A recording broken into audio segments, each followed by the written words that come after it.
আমাদের দেশ ভারতবর্ষ, আমাদের জন্মভূমি ভারতবর্ষ।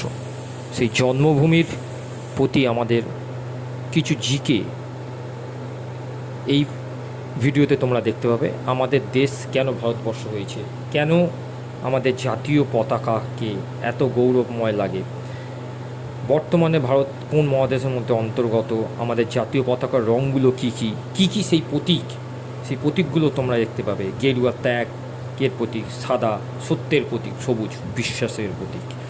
অর্থাৎ আমরা এই ভিডিওতে অশোক চক্রকে কীভাবে আমরা সংগ্রহ করা হয়েছিল, ভারতের জাতীয় পতাকার ব্যবহারে কী কী নিয়ম আছে সেইগুলো, এবং সবকটাই কিন্তু আমরা এই ভিডিওর মধ্যে পাবো। ভারতের সর্বোচ্চ শাসনকালের উপাধি কী ছিল, রাষ্ট্রপতি, এবং ভারতের বর্তমান রাষ্ট্রপতির নাম কি। সম্পূর্ণ ভিডিওটা তোমরা খুব ভালো করে ফলো করবে। যদি ভালো লেগে থাকে তাহলে এই ভিডিও পাওয়ার জন্য তোমরা অবশ্যই সাবস্ক্রাইব করে দাও এই চ্যানেলটাকে। ওকে।